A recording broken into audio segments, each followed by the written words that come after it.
G'day and welcome to the Josh Wade Show. My name's Josh Wade. Thanks to the Siege for helping us out with the theme song. If you want to support the... Fuck me in the asshole. Jesus Christ, here we go.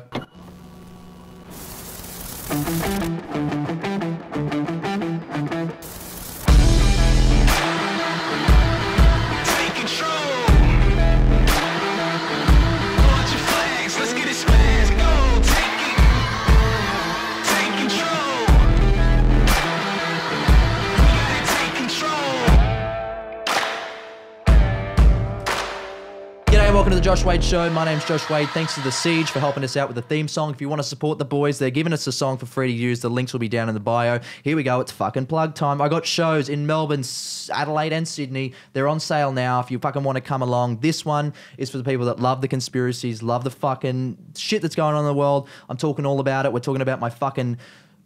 What would you call it, Connor? Awakening. That's right. I'm fucking woke as shit. I'm woke AF. At the moment, and I want to show you what that is like on stage. Please come to my shows. They're going to be fucking awesome. I'm going to be in Adelaide, Sydney, Melbourne. The rest of Australia will go on sale soon. Link is down below, cunny.tv/tickets if you want to come along. And last of all, Patreon. We do a weekly live stream in a private Facebook group. We've got a fucking great group of people in there. I thank everyone that's supporting us and helping out with the show. Like I said, it helps pay for everything, gets this all fucking done. Please, please, please help us out there. And if you want to see some of the behind the scenes stuff or any of the other shit that I'm doing, go follow me on Instagram. Plead it. I'm pleading you. Please go. Somebody like my photos. Please. Brianne Worth, welcome to the show. Thanks for coming back on. No worries, mate. Yeah, that was a journey. that went south. We did some questions just before we started the episode. Like it's the first time we've done this segment where we wanted to do like some quick fire questions. That was pressure. They were, because I didn't read them before, but I want to bring them back up now. So we went to this website. I just typed in fucking get to know you questions, right? Now this website is 40 deep questions to ask if you really want to get to know someone. So I don't know when the appropriate time is to ask these sort of questions. Like maybe in the 4th year of marriage. I don't know. It's pretty jumping off into the deep end. You'd want to think you'd know the cunt by then as well. But like, you know, I can't, what's your philosophy in life? Pretty vague. It's fucking loaded. Like I don't know what we're gonna be here for like 3 hours. I wake up. That's it. I wake up and try not to kill myself. Are you religious or spiritual? We answered that one. Like, what's your worst phase in life? When do you ask someone? Even what's your best phase in life? Like what kind of a question is that? I don't know. It's not over yet. But there's some more loaded ones here. When do you think a person is ready for marriage? Fucking not when they ask shit like that. But anyway, here you go. If you're ever in a bad mood, do you prefer to be left alone or have someone cheer you up? What is your answer to that? Oh, I like to be left alone. Me too. I get angry. Even if I'm in a good mood. Mostly, like always, it's just best to leave me alone. I'm like that Pink song. Tonight. Not good. Okay, but anyway, Pink is on the radio a lot as well. Yeah, again. Are you feeling that? Oh, every time I turn the car on, there's something else. What about us? We have this like hatred now for Pink because we're like overplayed. It's so overplayed. And I'm sitting there. I was talking to Sam, who I work with in the office here, and I'm like, Pink's fans, I think, are like. It's an odd group of people, like because they're kind of getting a bit older. Surely it feels like it appeals to like single mothers over 40 or people that have survived domestic violence. Like every song, no, that's heavy, but every song is always about like some terrible divorce or like just some wild shit where someone's been beat up or the relationship is over, and it's like very heavy, Pink, especially compared to like her original stuff. It was all like I know teeny bopper music. Where's she drawing from? Yeah. She's a multi-millionaire with a child and a husband. Like, yeah. I don't know. And she's still with him? Yeah. Oh, well. Somewhere. Clearly. Oh, well. Well, that's good. We're 3 minutes in. Thanks to the Siege for... Yeah, but anyway, a lot's changed since we last spoke. You first came to... it was a while ago. Yeah. I don't know what episode it was, but it was early on. And it was at my auntie's place. And, you know, now... Sausage dog. No sausage dog No here. sausage dog jumping and Ripped humping off. legs. Yeah, exactly. I suck him in with the sausage dog and then if I don't get one. But a lot's changed, and I suppose I wanted to chat a little bit about what's been going on in the world. I guess since we last spoke, I'm sure we spoke about the gay marriage thing. I think we touched on it a bit, yeah. Gay marriage is legal in Australia. I know that you made some videos. You went around and interviewed people in regards to their thoughts on that before the vote, and then you were in Brisbane. Yeah, when there was a rally just before the vote went through, and went to that, and I think that was tied in with like Pride Week or something. It was a little like a big thing, and then there was like the announcement happened, and everyone was in the city too. That was pretty good. Yeah. I thought it was interesting. Like, it was cool to see you go out and do a bit more of an investigative type angle and go and did you enjoy that? It was good. We were out there for a long time, like, because when you do like on the street videos, no one wants to talk to you ever. Yeah. You're like, hey, can you come and comment on this really polarizing issue? No one's like, oh, okay, see you later. Yeah. But I was expecting, because it's Brizzy and it's still kind of like, it's not like Melbourne or Sydney. I was expecting there to be more of a even split. But it really wasn't, and we couldn't actually get any no voters on camera to talk about it because they just wouldn't touch it, kind of thing. They didn't want to come on camera and say no? Yeah, they talked to us. Like we had a chat to a few of them. I think in total we only pulled up probably like 3 or 4 no voters, and none of them wanted to be filmed, which is like, I guess that's understandable. Did you stay around longer to try and get more of them? We were there, I think, for like 3 hours or so, and our parking was up, so we're like, oh, so like booked online. We're like, 3 hours is fine. Yeah. But so we had to head out. But we tried to pull up like older people, younger people, and trying to get like... That's so YouTube, just like the money shit. That's like 3 hours and that'll do. Can't go 15 minutes over, it'll charge us for another hour. So we're not going to make that on AdSense this month, so fuck that. No, that's interesting. So, because we were going to do a show on it and we were going to have a panel of people, which I'd like to do. We had a gay father who had adopted 2 kids. And it was interesting, like him explaining the laws that are already in place. Yeah. That I think most people don't understand. Like, gay people can adopt, gay people can do all these things. Like, it's not like this crazy Wild West world that I think some people think it is. Yeah. But we were going to have him on, and then we were going to have Gretel Colleen, and then we were trying to get someone that was from, the head of the, it was not the No campaign, but it was, Australians for Freedom of whatever. I forget what her name was. There's that one that's called something about families. Yeah. That was like, I don't know. That was it, and it was the head of that, and they didn't want to touch it at all. They wouldn't come on at all. We tried getting people that they knew. No one would come on. And it was quite an interesting thing. We tried really hard. Like, we emailed everyone and anyone. I'd emailed a woman that wrote for an Australian Christian magazine who was staunchly against it and said, look, like, I'm offering this space, like, this is what the show is, like, there's a bit of swearing, blah, blah, blah, but, we want to have a conversation. And then, she put a post on her Facebook that said something like, who is this Josh Wade guy? Like, he wants to do a thing. Is it a good idea or not to my Australian fans? I'm like, shut up. You're a fucking writer. You don't have fans. It's 2018, mate. Fucking get an audiobook. But anyway.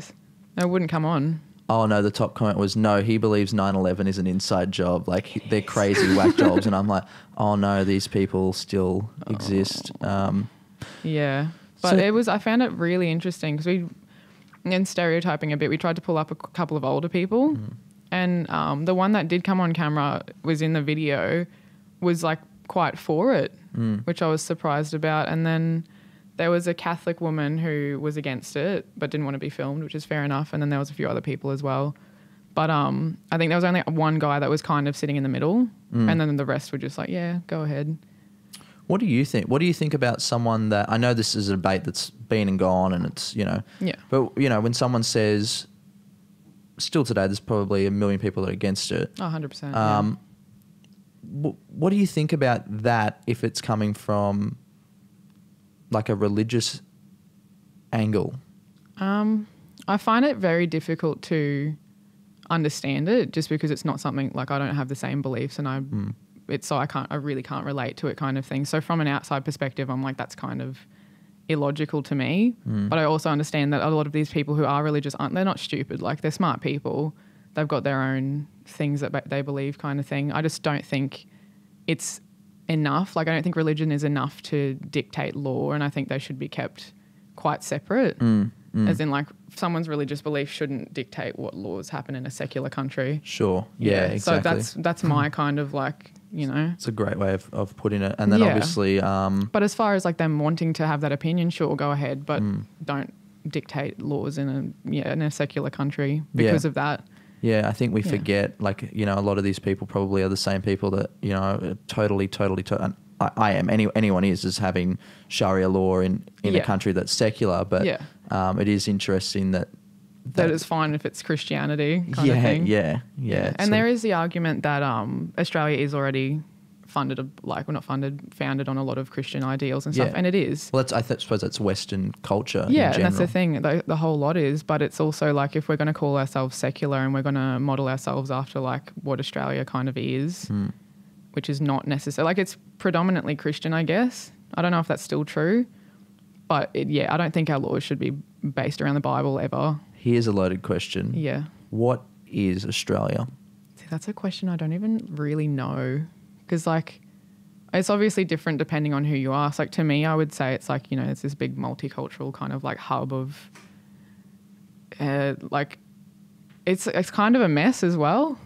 I don't know. Like, I think there's a lot of opportunity here and, like, people can come to this country and, like, benefit from it and help build it and stuff. We're still quite young as a country as it is. And I think there's, you know, all that opportunity there. But I also think there is, like, that big part of the country that doesn't want that to happen and wants it to stay quite uniform and conservative, I guess, or...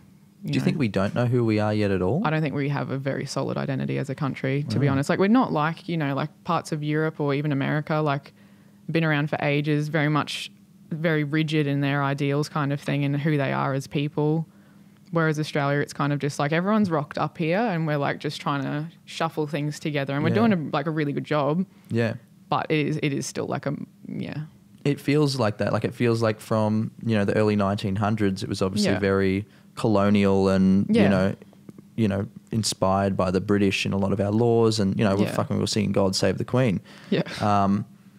And then now obviously it feels very much more Americanized. Yeah, definitely. And it's like this weird push-pull where you've got these two countries that have nothing to do with us really at all. Yeah. We're so influenced by. And they're dictating a country that is just full of just a bunch of different people from different places. So I suppose it maybe what's going on right now is, I don't know if you'd say growing pains, but... I think it definitely could be because, like we do have such a diverse population and you've seen like obviously like the British came over and then we've had like with the gold rush a lot of like Asian cultures came over as well and like it's kind of created this big melting pot of people. And there's obviously going to be conflict when there are things like, you know, racism or whatever else, like religious intolerance that exist everywhere. So when you've shoved a bunch of people into this island, you know, and just been like, just get along and sort it out. Like, definitely, I think you could call it growing pains for sure. Yeah. I don't know if you saw, but there was sort of the controversy of the, I don't know what her exact role was, but the Aboriginal lady who was doing the protests that said that she just wants Australia to burn to the ground. And oh shit! Oh, did you not see that? No, I haven't seen that. Let's bring it up. It was pretty full on, but and there are a lot of different opinions on it. I haven't really had enough time to form my own opinion on it. Yeah. But Australia burned to the ground. Oh God. Great. So I'm on a watch list now.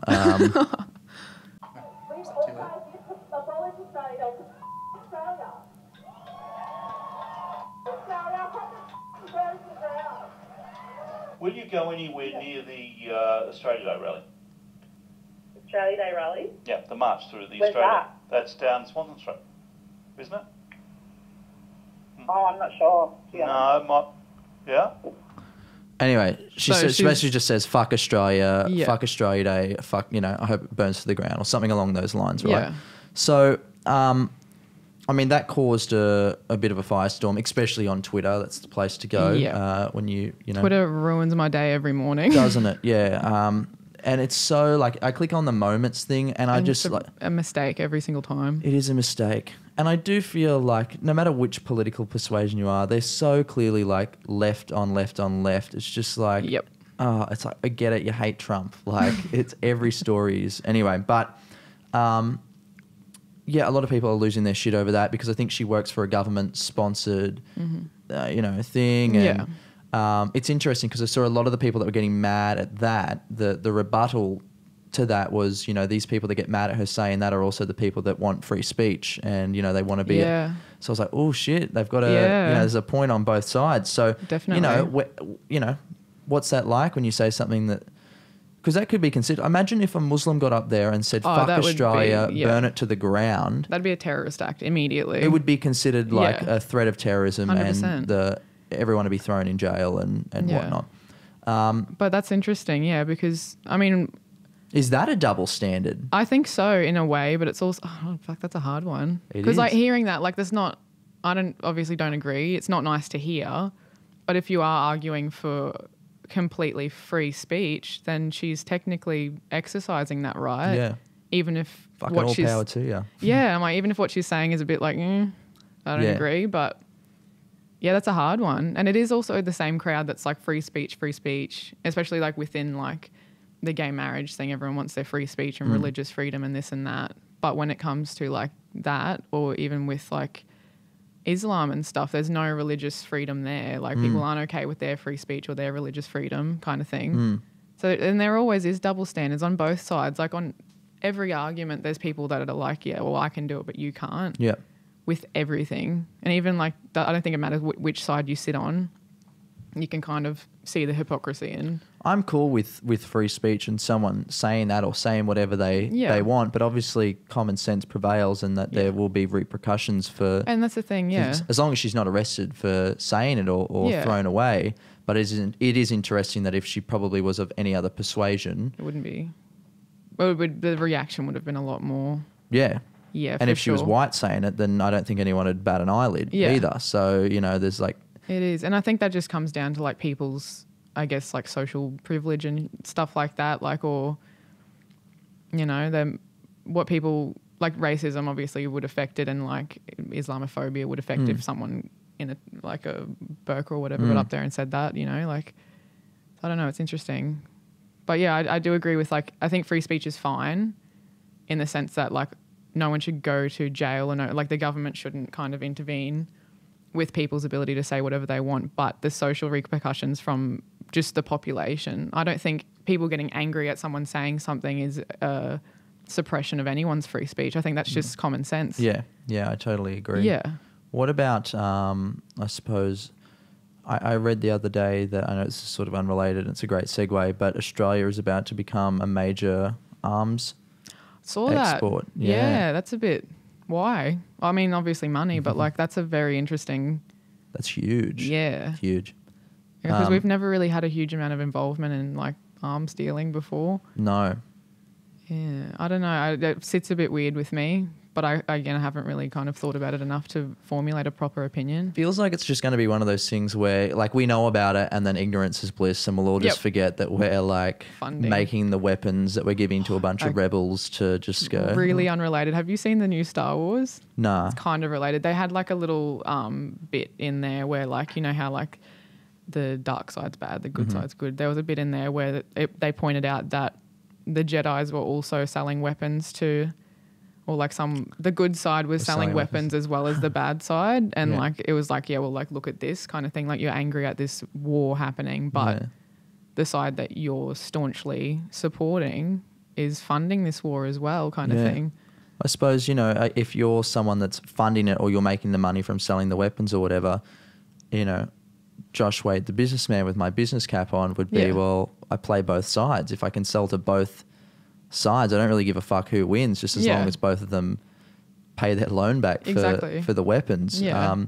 And that's interesting because in business, in any instance, it's, you know, if you play both sides, someone's always going to, you always win. Exactly, yeah. I guess there's a lot. Have you looked into Trump recently announcing that Jerusalem is going to be the capital of Israel? Yeah, I heard a bit about that, but I, again, haven't really looked that far into it. What's the go with that? That's a whole complicated, like, mess. Like, there's a thing going on at the moment called the Saudi Purge, where there's, like, these... Now, there's probably someone that understands this way more than me, so please correct me if I'm wrong. I'm not, you know, stating that this is what the truth is or what I know is right. Yeah, I'm just putting it out there because someone's gonna. There's gonna be some angry comment like 4 paragraphs turn into long. fucking yeah, of course. But we did do an episode on the Las Vegas shooting not long ago, and I clearly knew fucking nothing about it because I'd watched what had happened on the day, and then a few days after followed some different threads and forums about what could have happened, and then I sort of just tapped out. And I've tapped out of a lot of the conspiracy stuff now because I'm like, fuck this. Like sometimes it's just you get so far into it and you're just like, you know what? Fuck it. Like, fuck all of it. I just don't spend any more time watching any documentaries or anything. That's like I feel like, all right, like I haven't formulated my opinion. I get it that there's shit going on, and me knowing more about it is only going to make me more paranoid, and that's I can't change it. That's the thing. It makes me stressed. I'm like, no matter how much I know about it, it's still going to happen. It still always has happened and probably always will happen. Do you think, like, let's say tomorrow, if it, you know, whatever has happened in the world, which we don't know, but if they just came out and there was like a website you could go to and we knew irrefutably that it was exactly the truth for the first time ever and we could read it all, do you still think the world would operate in the same I think there would be like maybe even brief, but there would be complete anarchy for a period of time of people finding all this shit out. Because there's a lot of crap. There would be a lot of shit that people, if they found out, would, you know, kind of go nuts a little bit. Did you see that not long ago the US kind of released the information that they have like a UFO program, like, and they confirmed all of that? Yeah. So I'm like, either it could go one way and everyone like loses their shit, or it could go how that one went. They're like, oh yeah, we have been looking into UFOs. No one gave a fuck. Nah. Did you see the Tom DeLonge thing? No, I haven't. Tom DeLonge was like, what is he, the lead singer of Blink-182? I think that was the band, on Joe Rogan. Yeah, was tweeting or like going on about about and he'd UFOs. set up this like company called To the Stars Academy, and he had a bunch of, and we looked it up because we're like, what the fuck is this, right? Yeah. And a bunch of the people that are involved in it are, you know, ex people that were the head of Skunk Works, which is in Area 51. He's got, you know, CIA people, ex-employees and stuff. Yeah, and you're never an ex-employee. You know, you just don't officially work there anymore. Yeah. You know, people that were, you know, right up the top of the CIA. All these different people that are involved in it, and you know, I watched the podcast and I looked into more of it, and then I saw one video that was sort of like, you know, why Tom DeLonge, and I feel like after watching that, and if anyone's looked into it, they'll understand that this disclosure that is apparently happening at the moment, they're slowly apparently spoon feeding us. Yeah. We are looking into it. We don't know what they are, but you know, there is a possibility now. They're putting it out there. It's not a blatant, no, don't ask questions. Yeah. That it could be still some sort of form of misinformation, or disinformation, where it's like there's a little bit of truth here. Yeah. But what's really going on's over here. We're going to make you look in the same direction, but just look over that Slightly way. to the left, yeah. Yeah. And I've heard this theory before that it's funny that you mentioned Star Wars is, you know, when they wrote that, the idea was that, you know, once, and I've probably spoken about it on the podcast before, but once everything's taken over, and we're almost there, like it's clearly what's taking place. It's still this imperialism that's taking place in a world of Katy Perry and Kim Kardashian, and we're looking that way. But once that's done, and once, you know, whether there's a cryptocurrency of some sort that becomes just the one world currency, or a platform that we can trade our money in a different thing. Once that's all done, who do we fight? Like, what's the next enemy? And that's where they say that, you know, the Star Wars begins. Like, that's where we look, and possibly that's that crazy, they're creating this idea that there are aliens out there. Which there may be, but what if, like, who the fuck are we? Why are we so important that they're all, fucking, you know, we're driving cars with oil still, like we're. Yeah. No, and space is like, so I find it so interesting, like looking into all of that. But the more you kind of look into it, the more it's like, okay, everything is so vast, potentially infinite. Why the fuck would anyone come to Earth? There's probably a million other Earths and probably not filled with assholes. Like, why is this even a thing? Or maybe they do visit frequently and it's just like hush hush. Like, it's obviously not a big enough deal that it's ever affected the masses yet, kind of thing. No. And I mean, if it is true, then they've done an extremely good job at covering it 100%, up. yeah. But then I have to wonder, because I'm like, okay, they've released, you know, whether it's legitimate or not, they're saying, yes, we've looked into aliens kind of thing. We've got all these, they released the footage, whatever. No one cares. So I'm like, either they've covered it up really well, or people just really love sticking their head in the sand when something scary happens, like, and no one really gives a shit. Maybe we're not sticking our head in the sand, because I think most people are smart enough. I used to probably would have said, oh, everyone's just sticking their head in the sand and no one, look at the facts, look at the facts. But yeah. I think it probably comes back to this materialistic, you know, total ego-driven society that we all live in, where we want the nice house, or we want the pay rise, or we want this and that. And, you know, I claim and like to think that I'm not of that, but I'm fucking way in that system. Yeah, everyone is. I'm fucking probably deeper than most cunts. Like I'm way in it. And it's interesting, like, do you find, like, where do you think you stand in that? Oh, and that's the thing. Like, I'd love to think that I would be, you know, run off into the wild and escape capitalism and all this crap. But fuck no. Like, I would love to live in a mansion and be, like, rich as all shit, have a super yacht and, like, all this crap. I think, and it's just almost, in a way, like human nature. Like, you want the best, like, version of survival, I guess, that there is. And, like, ultimately, like, we don't really fight to survive. So what else do we do with that motivation to, like, to keep ourselves alive and healthy and in a good spot? Like, it comes in the form of, like, winning capitalism or whatever and getting all of these things so you're so set up and you're so comfortable and all this kind of stuff. Like, I think that's just an innate drive that everyone has. And to say that you don't or don't care about it, maybe you care less than other people, but I think everyone has that want in them somewhere to succeed and have all of these things. It's all, just thinking about it, it's almost like the pokies. It's almost like, because we know it's a rigged game. Is, yeah. We know the game is not set in anyone's favour, but for the richest. Yeah, the people who made it. And there's some that win. Some people win the jackpot 100%. And get out of it. But it is a similar thing where we're just sitting there and we're doing everything we can. It's a rat race. Like, it's got a name, you know. People, and for centuries have known, you know, like, okay, we'll just keep going around in circles. Maybe someone might get out, and that's it. It is literally, like going to the pokies and being like, if I put enough $5 notes in this, something's going to come out. Yeah, and some people die before it does. Yeah. And it's just this, but I like it though. I kind of like that game. Yeah, it is. And it's like, it's almost like, I've thought about it before. I'm like, what if tomorrow I just had, like, you know, $50 million in my account for some reason? What the fuck would I do? Like, other than, you know, you'd live it up for a bit, but I'm like, what's the game after that? Like, where's like the hunger to do things? Because I'm like, money is a huge motivation because money unlocks everything. Like, so if I'm not chasing money anymore, like, what do you do?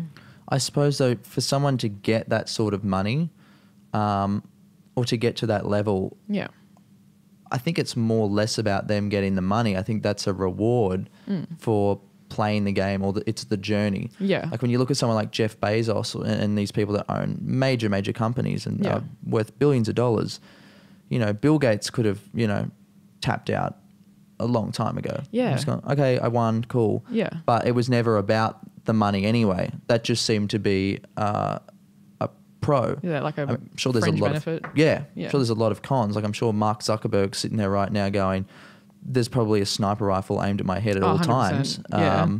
But I can buy a yacht.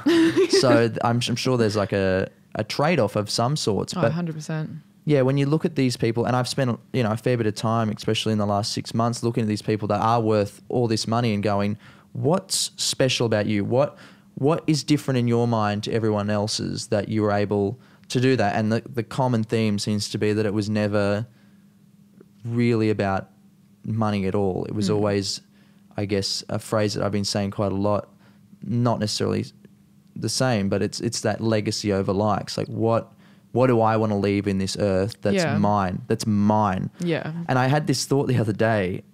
When we die, you could be the shittest cunt on earth, and there's still one motherfucker that's going to get up and say that you were a good person at your funeral, 100%, right? yeah. And we're all living this life to try and please people and do this and that so that they say that we're good people, right? It's a given anyway. Like, what are you going to put on earth that's going to have people that didn't know who the fuck you were at all, that never met you once, and still think you're a good person? I think there's a difference there that we're not looking at. What would your legacy be, or what would you like it to be? Yeah. Is that a question? Yeah, for that's me? a fucking question, and that's loaded. Oh my God, yeah, dude. I don't know. I would love to make some kind of, like everyone, it's the same answer most people have, like make some kind of contribution, whether it's like philanthropic or just to fix a problem. even if it's a small problem, like something simple, or like a big problem like fucking solving world hunger, who knows? But like, I don't know. I've always wanted to work up to something that, or like start an organization that's like self-sufficient, or start something that even just helps like a very small group of people. Like, I had this idea for ages, and it's not really like a thing I've ever fleshed out or anything, but I'm like, oh, it'd be cool if there was like a place people could go and just get like just a home cooked meal cooked by a nunna, like, you know, because I don't know, not everyone has a nunna, but grandmas, you know, and then you go to that place and you get that like welcomed kind of feeling. You just get a home cooked meal and you leave, and it's kind of like, maybe it could be like a pay it forward type thing. So there's obviously everything runs with money, but it could be like a charity or something like that. Like, and that's really small scale. That's just like having somewhere anyone can go to just feel at home. Yeah. Or there's like, I'm like, I'd also love to revolutionize the weed industry in Australia, but that's a fucking big job. Like, it's a massive job. But both of those things in some way would leave an impact on someone, you know? Even if it's not my name on either of those things, it's like, I did that, you know? Yeah, it doesn't have to be your name of any sorts, but yeah, I guess it's interesting that you said the home cooked meal. I know myself, I'm sitting here eating like fucking meals that come from a fridge, and I heat them up in the microwave because I'm fucking lazy. And you miss that, and then I go home like every now and then, like fucking hardly ever now, and mum will make something and I'm like, it's like gold. Like, yeah, but it's shit as well. Like, I'm sorry, mum, but like, you know, I've been fucking going out for dinner and buying myself lunch and all these different things, and you're getting all this stuff made for you, and it's just not the same. There's something about love in food. I feel like there is a ingredient that is there. It is, because it's like they want, like, and going back to the nunna thing, like nunnas, or like mine, wanted you to eat and enjoy food, and like wanted to cook for you, and like wanted you to be comfortable. And it's that whole like someone's given a shit, and you can taste it. I don't know how. I'm sure there's no science behind it, but it tastes better when someone's like, "I'll come over and I'll cook you dinner." You know, like, we had a woman on a different podcast, a different show that we do, that I'm not the host of, but she was talking about this and saying that when food comes straight from a farm or something for like, I don't know if it's 20 minutes, or it still has like an energy inside of it, like a consciousness of some sort, where you can actually see it, and if you look into it, you can see the little, you know, micro whatever the fuck's moving around and shit. Love it. And that's why, like, you know, you can taste that difference between something that's fresh and straight from the ground as opposed to something that isn't. And that there is like a conscious or an energy shift in the same way that, you know, if you're around someone for a certain amount of time, you say the same thing at the same time. You pick up mannerisms. Fuck, you know, women, if they spend enough time around each other, their periods at the same time. Like, that's fucking incredible. Why aren't we spending more time going, how else, what is the blueprint that makes that all work? So I don't know if it's connected to women getting periods at the same time, but well, you know, but like even food is such an integral part of everything. Like food keeps you alive. Food is often communal. There's like some island in Greece or something where everyone lives, like it's the oldest kind of population because everyone lives for so long, and there's a lot of different things. Like they always eat fresh food, they grow it themselves, they cook it themselves. But when you ask them, they're like, it's because we eat together kind of thing. And we have like, it's this social aspect that kind of keeps people healthy, and you're eating fresh food together, cooking it together, like all this thing, all these different things. And I think that's really interesting too. And it's also like, you know how you hang out with certain people and you feel better afterwards, or you can hang out with certain people and just feel worse. And I think that's like that somehow, like those energies are probably the same thing that makes like home cooked meals taste better than something that's just kind of a shell of churned out by a big corporation or something. Well, maybe that the importance of food just delved so deep. Yeah, this is a subject and a half. It is. I didn't know like that it would be, but maybe like the importance of food. I guess we don't eat, we die. Like it is the main survival technique out there, and that importance of it is somewhat being diluted by, you know, McDonald's and all that other crap that we eat. Even just kitchen tables. A lot of people we don't have one. Like we don't. No one sits to like at my share house at home. We obviously got a table, but like no one sits together and eats dinner anymore. It's like I'll cook my dinner by myself, walk up to my room and shut the door and eat and with my dog. Like, you know, there's none of that. It's an annoyance almost. It's It is like, fuck, oh, I've I've got got to to fucking eat I've got to again. organize. Yeah. It's like Ellen actually has this good joke about, you know, when we're children and you learn to walk and you see like a child's eyes when they're walking for the first time and they're so happy and they're walking and then they get to like 5 and it's like, fuck, I got to walk there. Like these are like the important things that we're able to do and we get over it real so quick. quickly. And like getting people to walk as adults, it's like getting off the couch sometimes is just like, for fuck's sake. Like, I can't walk to get food. Like I'd rather sit there and die before I went and did the thing that's fucking going to make me keep living. But speaking of that, I guess something that I've also been bringing up on this show a little bit is obviously mental health and suicide, mainly amongst young people. And I find it so interesting that today, and I'd love to get your take on it, but today that we live in a world where, we are beasts of survival. You know, you put your head underwater. I always say that. You can't drown yourself. Like you'll always have a reflex to get back up and breathe. But somehow in time, our brains have been wired that people are now able to consciously make the decision to kill themselves and then follow through with it and not survive. And I think that's a really... that's always really interests me because, it is like you were literally put on the planet with one goal, which is just to not die. And somehow something has happened that it's not only like, okay, there's a few people killing themselves. It's an epidemic and it's just so widespread and no one really has a proper solution yet. I think it's a bit of a head fuck, but I don't know. And like some people argue then that comes down to like the food we're eating or the society that we live in or the lack of like face-to-face communication and all that kind of stuff that isolates people. But I don't know. Like as far as like the actual mechanism like happening biologically in your body that allows you to not only think about that but go through with it. It is a bit of a head fuck. Like why would that ever happen? Why is that even a thing that can happen? I guess there are a lot of variables. Like people would blame it on prescription medication and the food that we eat, and I'm sure they all play into it.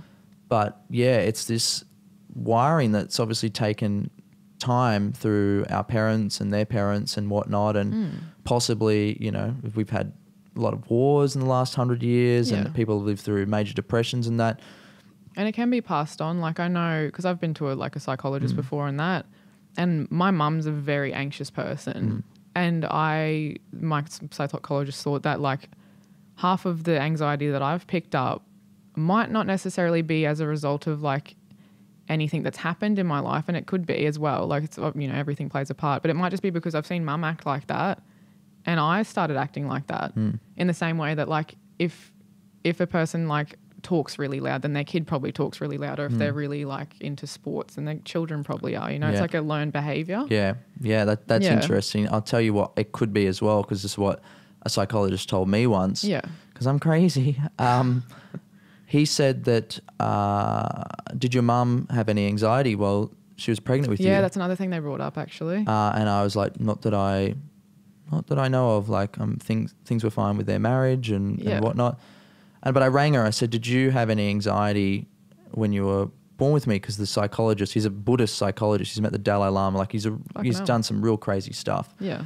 And she said, no, not that I can remember. And I'm like, oh, okay. Well, maybe that was just shit. And then she called back like 5 minutes later and she's like, I did. I found out, like once I found out that you were pregnant, I found out that your father was having an affair with someone else. That'll do it.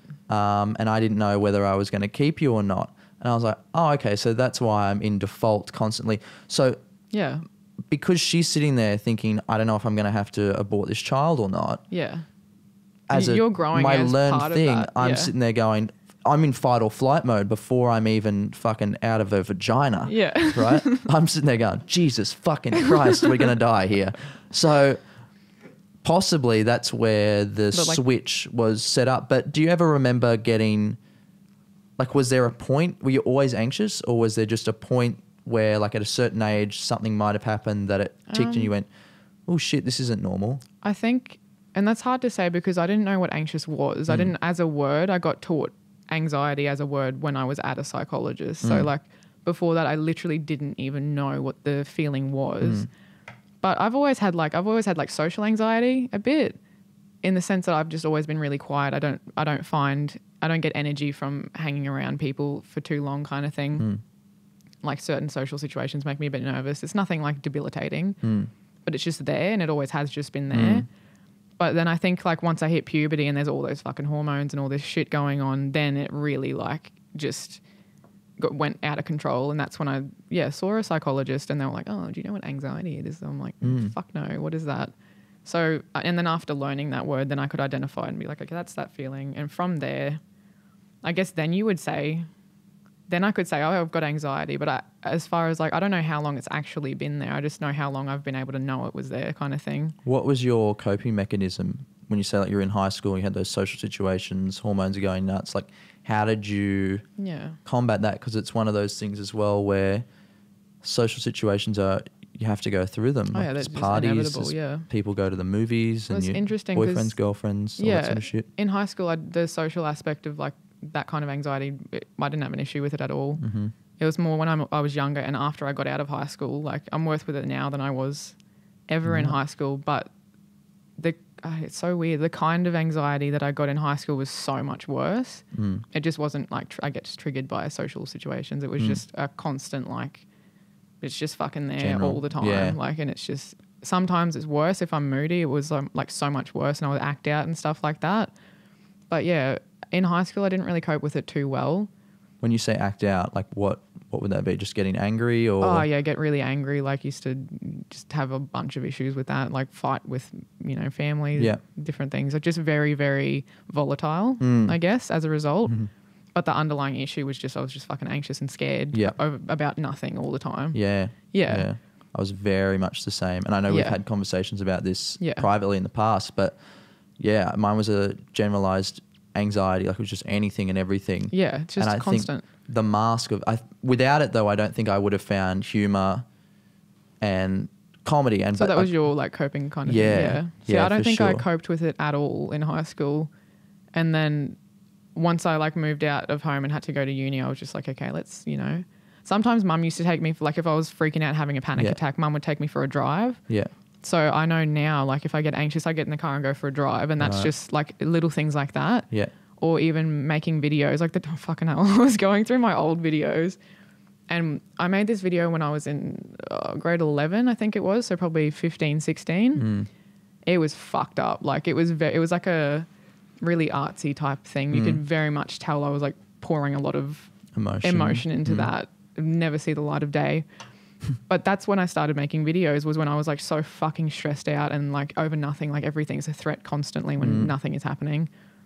And then like that's when I started like my YouTube channel. So I guess that in a way was like, because editing is so tedious and it takes up so much of your attention and time, and like you've got to go plan everything, go film it, all this shit. And I'd film things with friends as well, so it was like a fun little thing. Yeah. So I guess that, or like I used to draw a lot, we'll go for drives, and there's like a bunch of different things that it kind of went out into, and eventually like you just kind of learn to cope with it. I still catch myself in certain social situations jumping back into that high school mindset where I know what it was like meeting new people for the first time, and I really struggle with how do I act? Like who is this person? I'm like, who is this person?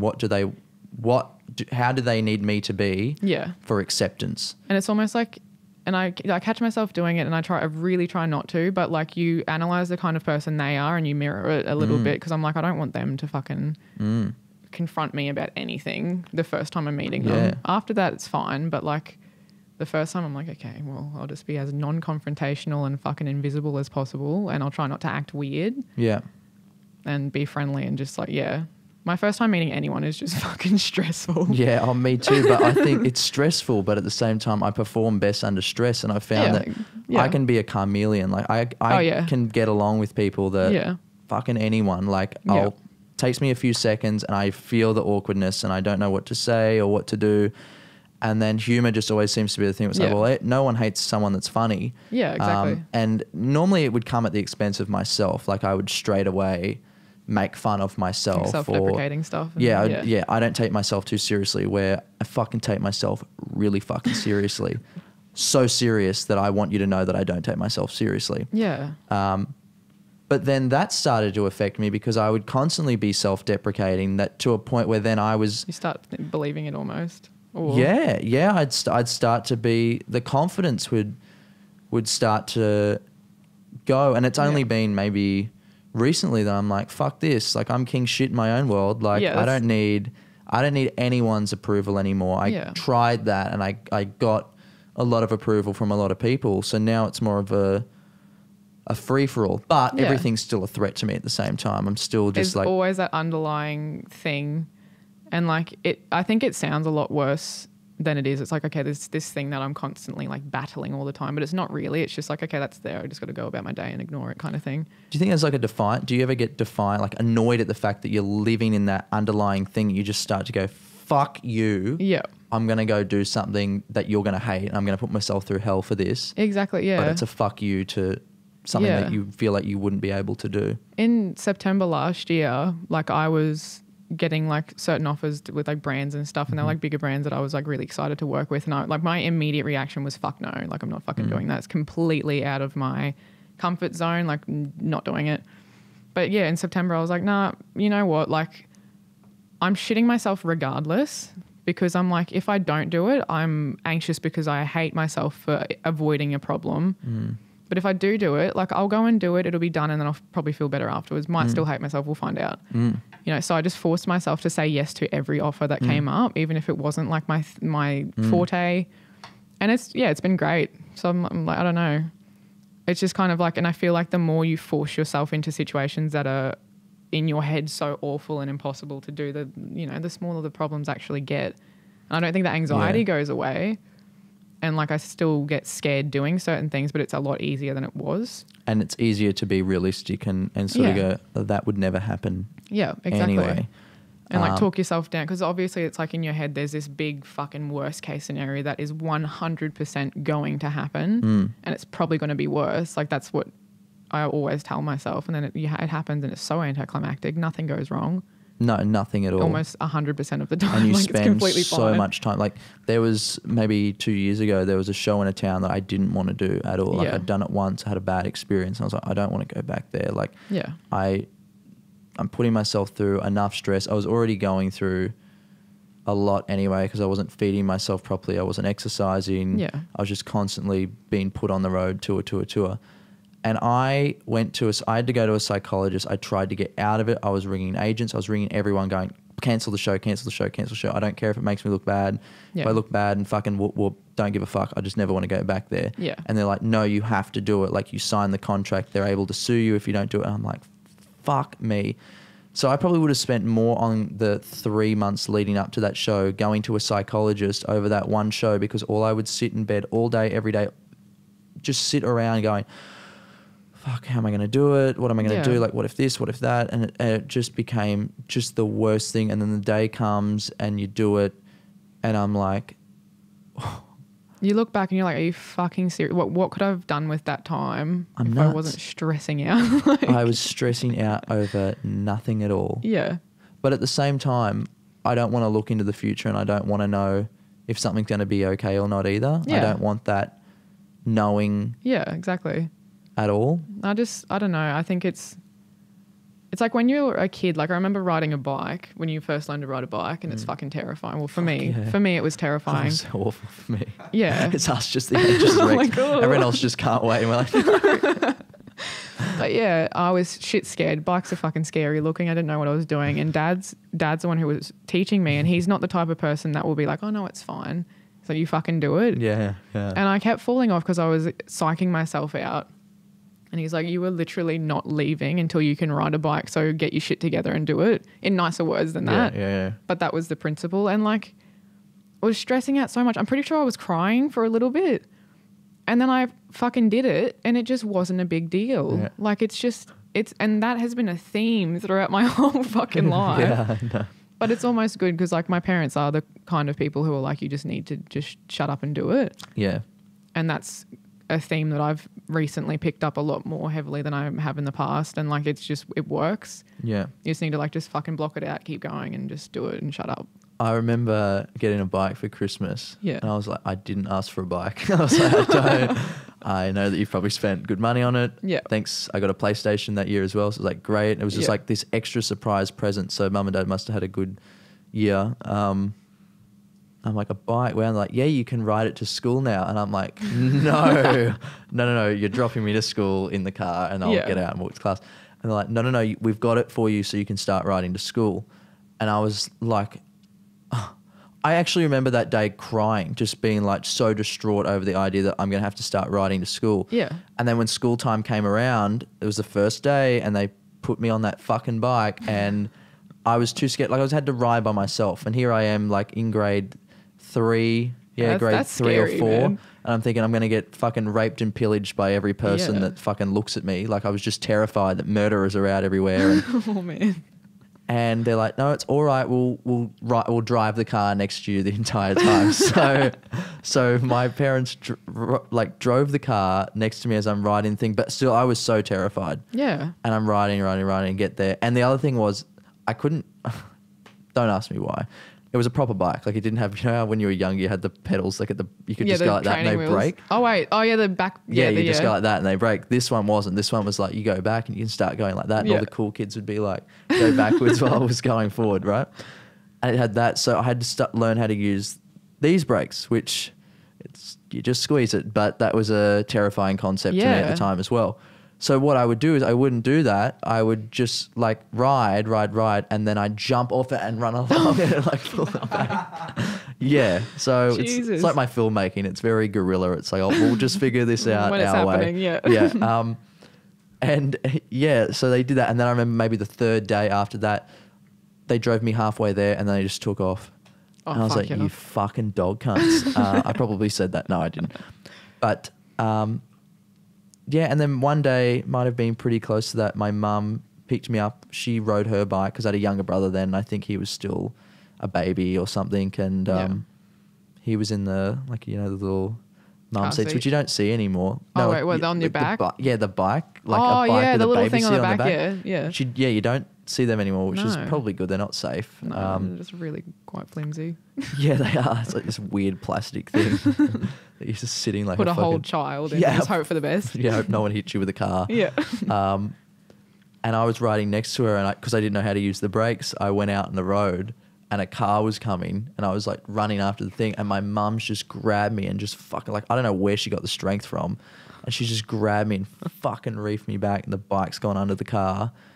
Fucking hell. So that's I don't know why I told you that. That was another fucking great story by Josh Wade. Come see one of my shows for more dead end content. More bike stories. Bike stories. But anyway, yeah, the anxiety stuff. I had a follow on point that I wanted to ask you, but no, I don't. So, what else is coming up for you? Like, where do you want to go? Because obviously, like we spoke about the investigative style stuff. Would you go into documentaries? Would you do a podcast? Would you do it'd be interesting. I do like the whole like on the street thing because people are, on one hand, people are like very kind of taken off guard and probably aren't saying what they actually think or what they would say if they had thought it out. But on the other hand, like you get a kind of a candid version of everyone because it's just like they're just going about their day and then they asked a question. They don't have time to like be really like politically correct about it or like be, you know, rehearsed about it kind of thing. But so that'd be really interesting to do, but I think I'd only be interested in doing that if it was about like subjects that are similar to the gay marriage thing, like where it's like people have a very strong opinion one way or another kind of thing. Yeah. And does it have to be something that you personally care about? Something I'm you want to know in. what people think? Yeah, because that's the thing. Like we went out because we were like, oh, like I wonder what Brisbane or a segment of Brisbane thinks about this. So that's the only reason we went and did it because we were just like, all right, let's fucking find out then. So I thought that was pretty interesting. But yeah, I kind of like the filmmaking side of it all more so, and that's like this kind of stuff that I started doing when I was started making videos, and it's something that like because I'm starting to go more into like vlogs and stuff. It's just shit that like I'm living my life normally, but then getting like a documentation of, is that even a fucking word? Yeah. Yeah, a documentation of my life in the process, like kind of thing. So I'm like, what I liked about YouTube and what I liked about like having YouTube since grade 11 is like I can watch those videos and look back and get a really, really good snapshot of like what I was like, how I talked, like what my friends looked like how people acted, like the type of things we thought were funny and like different things like that. So I really, really enjoyed that aspect of making videos. And I think that yeah, as far as that goes, I think vlogs capture that pretty well. Does it scare you how much you have changed as a person? It's so fucking weird. Like, and I just can't imagine like in 10 years me looking at like this video or the stuff I'm making now and being like, what the fuck was wrong with you? Because that's probably the, you know. It's always going to be the opinion of ourselves. Yeah. Yeah. And I think the shit I make now is like, I really like it. It's the type of stuff that I would watch kind of thing, which has never been the case for the videos I make. Like I used to make, you know, like sit down and talk about something to do with fucking Australia and like all this shit. And they like were funny the first time that I did it, and then I just hated it, but did it because that's what people asked for. Yeah. But now I'm like making stuff that I actually, if I saw someone else making that, would enjoy watching.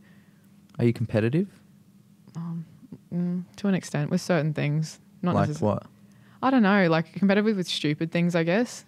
And I'm competitive in the sense that like I really want my version of whatever I'm doing to be the best or like close to. But I don't know. I don't like competing against like other people directly and being like, I want to beat you specifically. Okay, so it's more of a perfectionist thing. It's more of like, I like doing my best. Yeah. For me kind of thing. Yeah. Yeah. Sure. But yeah. So I guess if you could go into any line of work, right? Like there's a genie in a bottle. Yep. You know, where are you in 3 years' time? Oh God.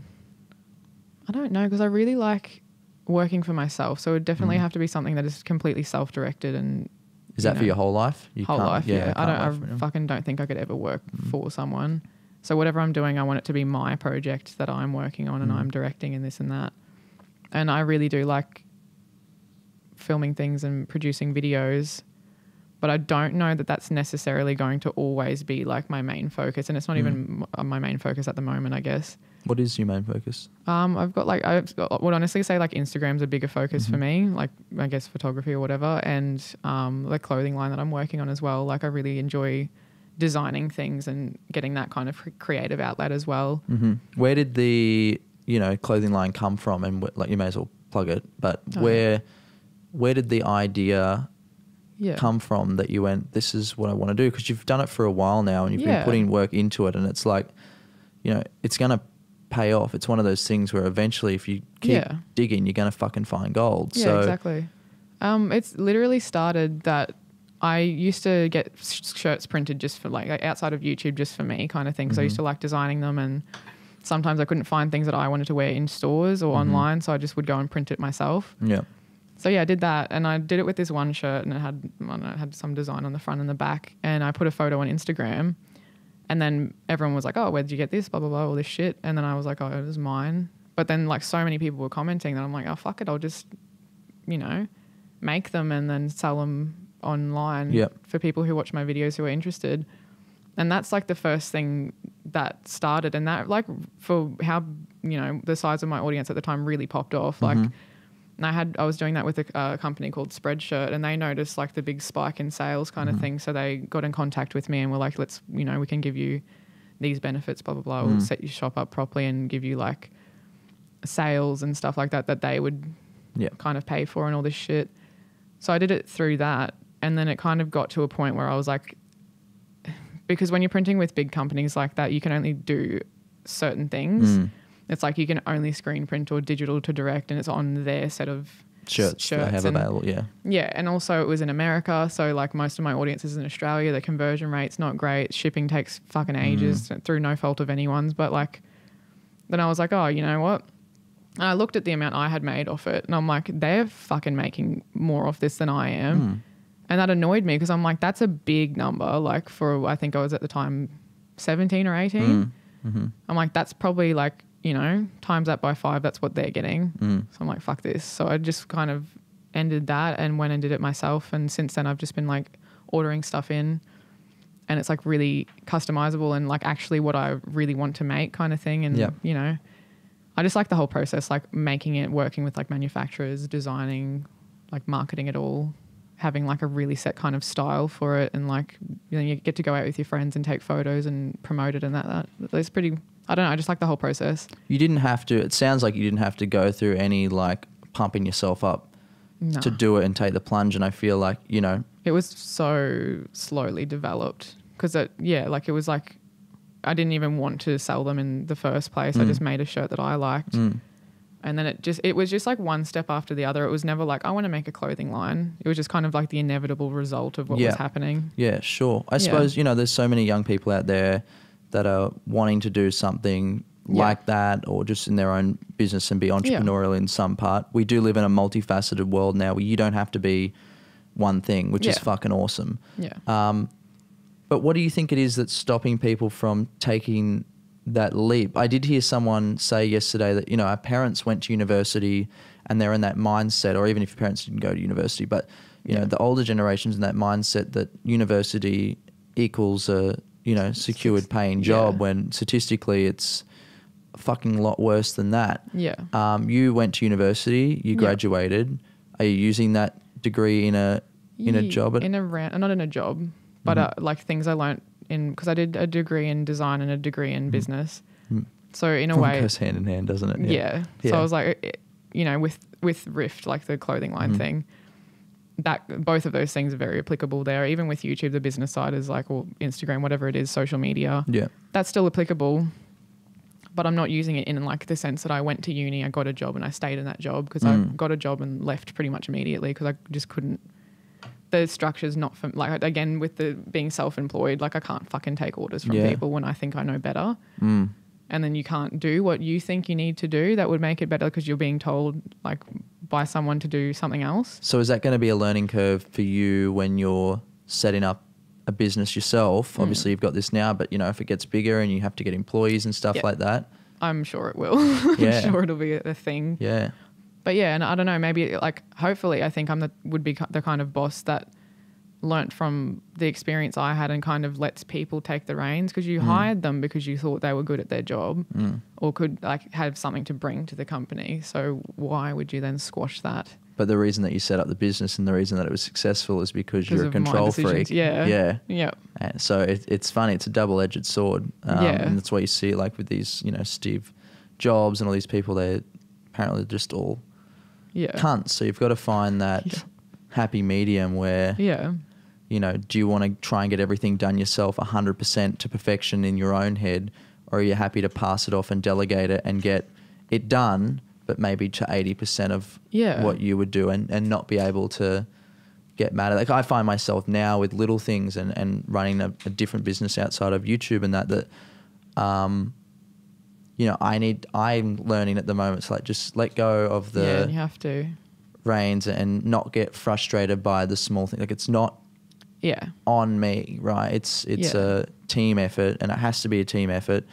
And when you are self-employed for a long time by yourself, you have the final say. And when you learn that you're in a team, it's like, okay, I might run this. It's learning to share again. It's all about the client at the end of the day. It is true. Like, the customer's always right. And that's the terrifying part. We've had these experiences where they'll want to shoot against the sun. And I'm like, we can't do that. Let's not do that. And it's like, no, that's what I want to do. It's like, okay, I want to rip my hair out, but it's what you want. Let's go do it, and we'll deal with it later. You can deal with it later. I'm not. I'm just going to do what we have to do. Exactly. But anyway, Connor, what time are we up to? About an hour. Okay, cool. So I guess, is there anything else that you're up to that you want to tell people to fucking... YouTube, Instagram, clothing line. That's pretty much just plodding away at that at the moment. Go follow Brianne. I mean, we put it in at the start anyway, but your Instagram, that's the main one. Yeah, yep. YouTube's dead. I feel like YouTube as a platform, I think, is just fucked. I think it's fucked beyond repair. I don't think I think unless something else comes up, which eventually, probably will, and people jump ship, but YouTube as it was is not a thing anymore. What do you think? Like, who would it take to jump ship? And that's the thing, like, that's hard, because the reason people stay with YouTube is it's got such a legacy, even though it's not that website anymore, and it's got such a reach. So I think the only thing, like the few things that would get people to jump ship is if this next website had as big of a reach or close to, was like able to be monetized, obviously, and that, a bunch of other creators also jumped ship at the same time and made it like possible to do. Because there was that Vessel website that they tried to do it, and I don't think that worked. No, they got a lot of funding for it, but yeah, it's going to take a lot. It's like the advertising part, that's fucked altogether. No matter what website goes up now, there's advertisers now that are aware that, you know, they don't want to advertise against certain types of things and whatnot. So it's almost like there needs to be a new way to make revenue, and it's not going to be through AdSense. It's not going to be through putting in a pre-roll and a mid-roll and whatever.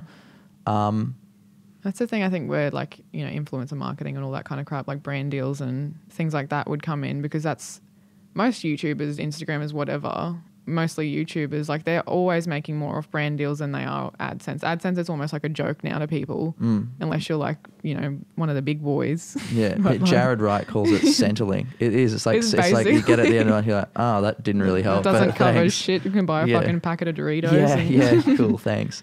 Yeah. Yeah, but then again, like I think the brand deals and that sort of the sponsorship stuff has also been part of the poison as well, because people have to rely on that more than AdSense now, and now we have this, you know, system that's just diluted with, you know, your Instagram is just, you know, everyone's doing sponsored posts the whole time, and everything's a commercial now because everyone's trying to make money some way. And I feel like it's interesting because we are at a time where people are happy to pay $10 a month for Spotify or Netflix or whatever. And YouTube tried that with YouTube Red, and it's clearly not going to take off. Yeah. And I think like the nature of YouTube, like what it started as was just random people in their bedroom making videos for fun. For free entertainment. Yeah. And I think people just like free shit. Like people are happy to consume everything you make and then like watch all the hard work that goes into people making videos and all that kind of crap, but they don't want to, most of them don't want to pay for it because it's like very low commitment. You just skip through videos, watch YouTube videos and all that kind of stuff. And then things like Patreon come through, and like, I know people kind of can make a bit of a living off Patreon sometimes, or like at least something that supplements their income a bit. It's hard. It shouldn't have to be like we use it, but at the same time, I don't want to have to use it. I don't want to have to ask you to help me do this. It's a very complicated, because on one hand I'm like, I think it's completely justified, but because of the nature of the internet and this free entertainment thing, it does feel like you're begging or like asking for free handouts, even though it's definitely not free. And it's like you're providing people with something and they're just paying if they want to. That's a pretty good fucking deal. Like, but still it's almost looked at, and I don't know, I don't have Patreon, but I guess it would feel like I would feel weird about it. I do, even all though the time. In my mind I can logically think that there's like that's a great deal for everyone. It is a weird thing. You never want to beg or ask people even for money, like but that's the point that money. It's got to where it's like, please, like, I'm making this for free. Like, if you've got a spare whatever, fucking dollar, like, please, I will take your dollar. Yeah. And Patreon will take fucking a shitload of it, and then they'll charge you a conversion fee or whatever. Just whatever it ends up being at the end of the day, it all helps, and it does all help, but that needs to change. I've pledged I've pledged that like I'll pay everyone back. Yeah. I've said it a million times. I want it on record a million times. Like, I've got a list of how much everyone's donated. I can get that through Patreon. Yeah. Like, but you shouldn't even have to do that. Like, you're providing. No, I know, but I'm really against it. Yeah. It's just the bank won't give me a loan. So, so I'm asking for a community funded loan. Yeah. Essentially. I think it's a good idea, but I think you're right in saying there needs to be something like AdSense is fucked. Brand deals are very saturated and will probably become much more exclusive, I guess. Yeah. Which I guess is what the Instagram algorithm's now trying to do. And I don't want to pay $10 a month to watch Logan Paul and stuff like that either. Yeah, exactly. But there's got to be some other thing that's, I don't know what the fuck that's going to be, but there's got to be something. Crypto. Oh, well. Probably will be. Be like a YouTube crypto. Yeah, currency. There's already one. Like, actually, like it's called, what is it, Tron? Oh, Tron, like a gaming kind of. They're like wanting to create like the next internet. Yeah. Big ask. Yeah. But I put some money into it and then I made some money and then it dropped. But it's dropped a bit, hasn't it? But it's something like that, I guess. And I think they need to reward the users as well. Like, as a person that watches YouTube videos, probably not so much anymore because I don't have time, but as a person that contributes, I should be rewarded for commenting and engaging with comments, because at the end of the day, you can have a million creators, but if there's no one consuming the content, if anyone should be getting paid, it's the people that are fucking spending time on the website sitting through your shitty commercials. It's free, but they're paying with their time, and watch time is a fucking thing now too. Yeah, and like time is money. Uber's a company because it's saving you time. Exactly. So it's like it is a whole industry, and I think it's coming to it's come to a few breaking points. It's broken a few times, and I think it's fucked in general, but it's definitely still building up towards a much bigger fucking issue. Some people are saying that, that Twitch website? Yeah, I've heard a lot about that one. Yeah, and a lot of people have told me to put this on Twitch and live stream it through Twitch, because people can donate through that, and it's sort of more of a centralized system. But there's talk that they are going to, all they really need to do is open up, and it wouldn't be hard. I mean, I'm sure they'd have the servers to just be able to turn on video upload. Yeah, and that's like, out of all the websites that have kind of come up and been like, we're going to be the next YouTube, Twitch has been the most viable so far.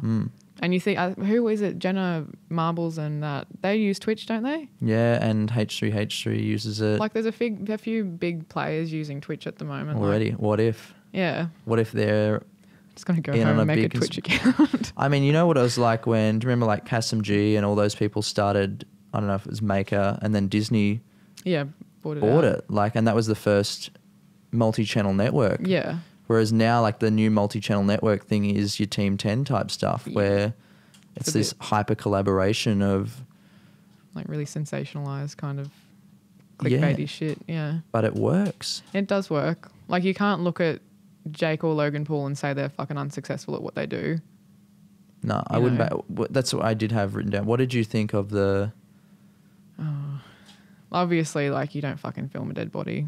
Yeah, it was put it on weird. the internet. Like, you just don't, and especially a suicide victim, like, you just don't fucking do it. Yeah. And I don't think that anyone, apart from his fans, have any problem reconciling that fact in their head. And I think the backlash was justified.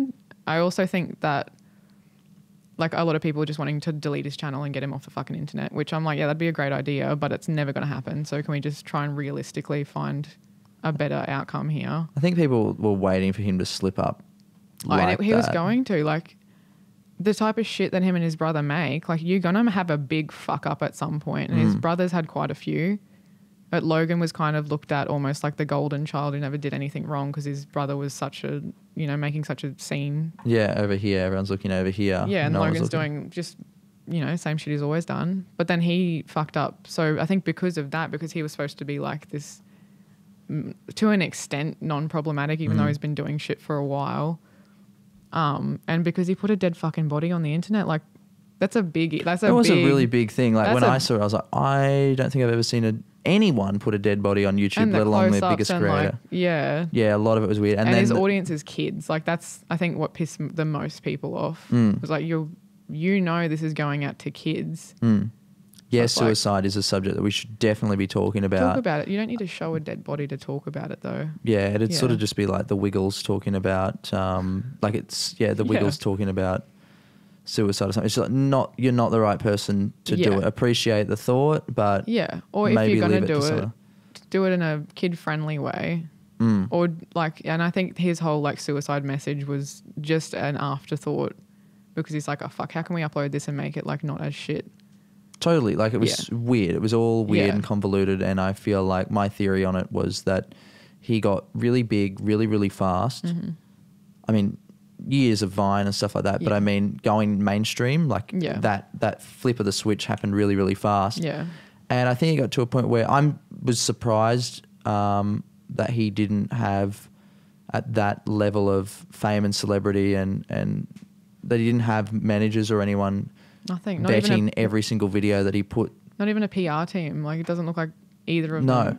So it's like he got so big so quickly that everyone just wanted a piece of him. It was like, yes, Jake, yes, Logan, yes, Logan, yes, Logan. Yeah. And they just gave him full control because no one could even understand, especially in Hollywood, these agencies, they couldn't understand how he became this big overnight. So it was almost like, we don't want to fuck up whatever he's doing it right, so just you do you and we'll get the brand deals and do all that shit. Yeah. And I would confidently say that, and we just would have lived in a bubble where it just been like everything I touch is gold, and fair enough, I could understand that everything you did touch is gold. And it is so, like, that's the thing, like, and whatever, you know, whatever they're doing works.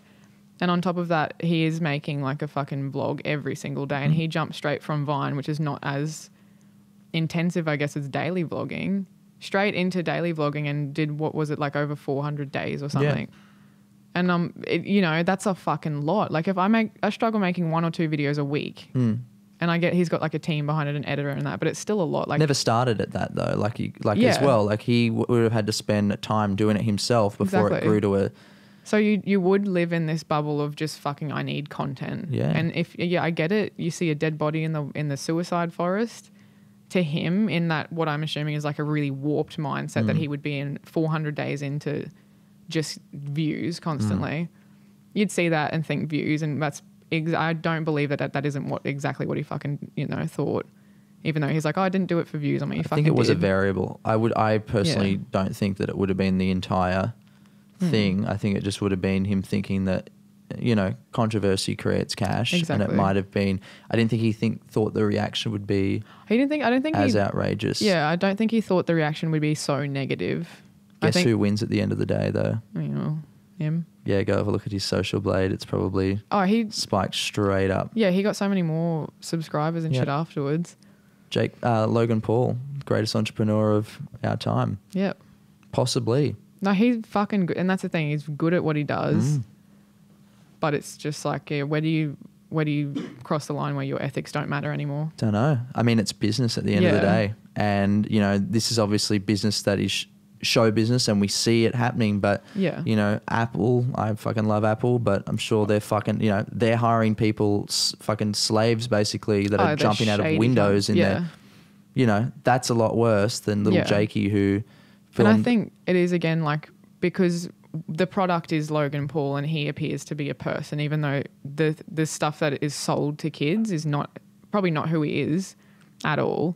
And Jake is the same, but people are buying this person as the product. So they think it, like, these people should be held more accountable rather than like faceless corporations who are selling a piece of metal and some, like, whatever the fuck else is in a phone. Yeah. You know, so it's it's like, because there's that personal connection with it. They're like, how could you do that to your audience, who they kind of view these people as friends, even though that's definitely not ever going to be the case. It'd be like getting mad at Ronald McDonald. Yeah, like holding him personally accountable for obesity or whatever. Yeah, it's like, it's not real. Like, this is just the mascot of the brand, and just so happens that it's named after the one person. Yeah, it really is that, I guess. It is. It's a shell for a business. Like, it's his brand. But I think where, like, you know, obviously where the problem is that kids are consuming this, turning into this kind of caricature of what he's sold himself to be. And there's obviously issues there that if kids watch this and think you can go and like film dead bodies, blah, blah, blah, that's a problem. And I don't think it should be encouraged that like this kind of content is like a good thing to do just for views. But I'm also like, parents completely fucking absent and like no responsibility on watching what their kids are doing online. I think that's a big problem too, because I'm like, if you fucking knew what your kids were watching, this wouldn't have happened. And I get that. I'm not a parent. I don't know how hard it is to raise a kid. I'm sure it's fucking, I've heard it's awful.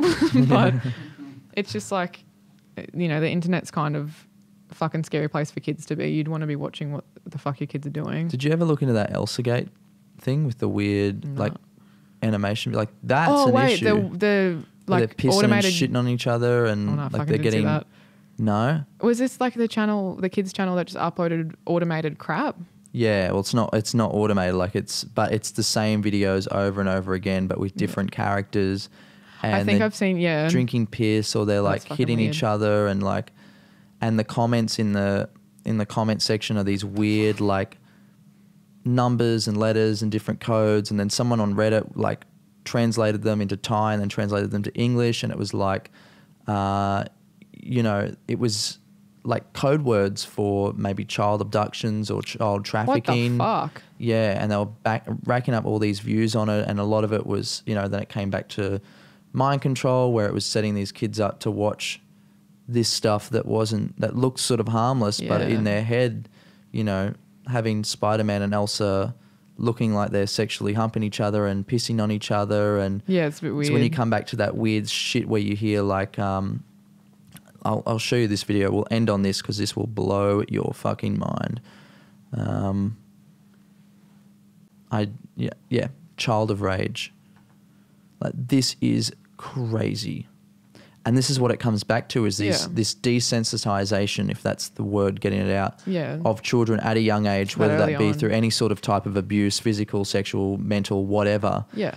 And then the repercussions of that. So you get the, they want to kill a dog, or the animal cruelty, and like the warped sense of what is and isn't okay. Okay. And you see this in this.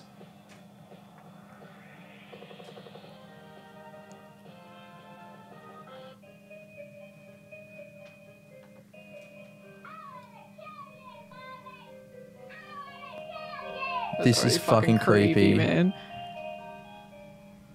Are people afraid of you, Beth? Who's afraid of you, Beth? John. Your brother. And why is your brother afraid of you? Because I hurt him so much. Mm-hmm. Okay. And at nighttime, what do your parents do to your door? Lock it shut. Why do they lock it shut? Because they don't want me to hurt John. Right. And they're kind of afraid of hurting John? Of you hurting John? Mm-hmm. Okay. Are they afraid that you might hurt them? Yep. Would you, Beth? Mm-hmm. When would you do it? Nighttime. Okay. Why would you do nighttime? Because I don't like them seeing me do it. But they can feel me do it. What the fuck, And what dude? would you do to him, Beth? Stab them. Okay. What would you stab him with? A knife. The program What you the are about to fuck? see Yeah, man, it goes like, I couldn't really go finish watching it because I was just like, this is That's fucking creepy little nuts. shit. Yeah, and it's like, I don't know what happened to her at all. Something. Something's happened, but the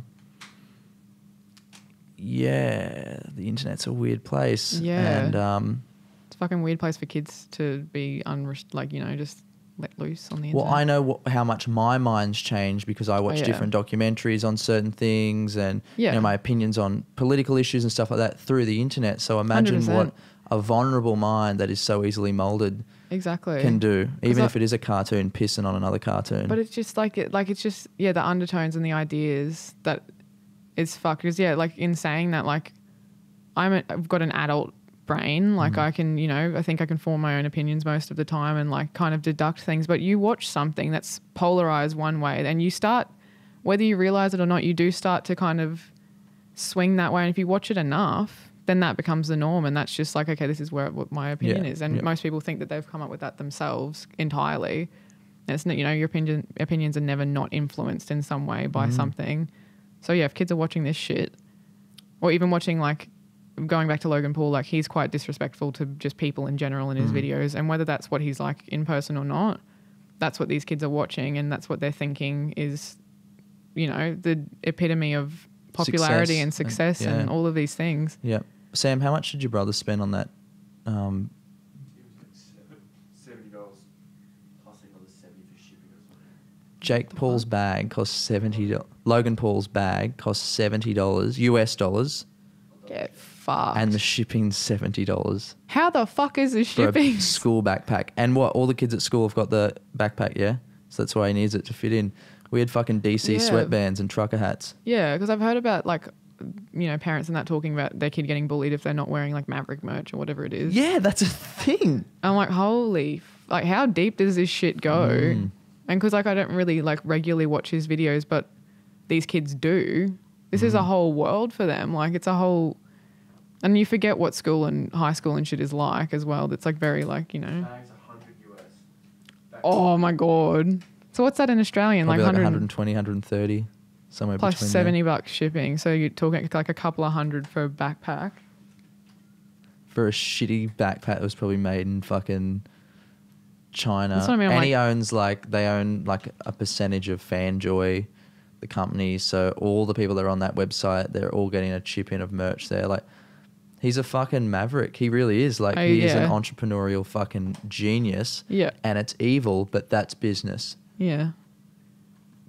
Oh, fair enough. Suck it, I guess. Yeah. I guess he's the one that laughs at the end. We Oh can yeah, 100%. sit here and I suppose there probably is envy from a lot of people as well. Oh yeah, and I think a lot of the hatred that maybe not in response to the suicide thing, but just in general that comes out of those two is mostly jealousy. Yeah. I honestly I put it back down to like because it's mostly kids buying this shit.